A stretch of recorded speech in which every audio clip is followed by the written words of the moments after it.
Hi అండి. Oil అయిపోయిన తర్వాత ఆ టిన్నుని వేస్ట్‌గా పడేయకుండా మనకి యూజ్ అయ్యేలాగా ఒక మంచి టిప్ అయితే చూపిస్తాను. నేను చూపిస్తున్న ఈ ఆయిల్ టిన్నుని ప్రీవియస్ వీడియోస్‌లో ఒక మంచి బాస్కెట్ అయితే రెడీ చేశాను. ఇప్పుడు దీనిని కూడా ఎందుకు వేస్ట్‌గా పడేయడం చెప్పండి. దీంతో కూడాను ఒక మంచి టిప్ చూపిస్తాను. నచ్చితే తప్పకుండా లైక్ చేసి వీడియోని సేవ్ చేసి పెట్టుకోండి. నాకు అయితే హ్యాండిల్ వరకు కావాలండి. హ్యాండిల్‌ని ఇలా చాకుని వేడి చేసుకొనైనా సిజర్‌తోనైనా కట్ చేసుకున్నాను. ఎక్సెస్ ఉన్నదాన్ని కూడాను నీట్‌గా కట్ చేసుకొని ఇప్పుడు ఈ హ్యాండిల్ పైన కరెక్ట్‌గా సెంటర్‌లో అయితే ఇలా కట్ చేసేసుకోండి.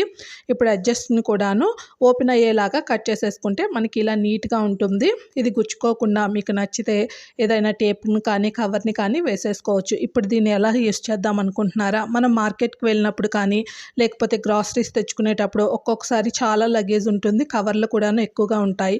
వీటినన్నిటిని చేతులతో పట్టుకోవడం కష్టమవుతుంది. అలాంటప్పుడు ఈ చిన్న హ్యాండిల్‌తో ఇలా హ్యాంగ్ చేసుకుంటే ఎన్ని కవర్లైనా ఈజీగా తెచ్చేసుకోవచ్చు. టిప్ నచ్చితే ట్రై చేసి లైక్ చేసి మన ఛానల్‌ని సబ్స్క్రైబ్ చేయండి. Thank you.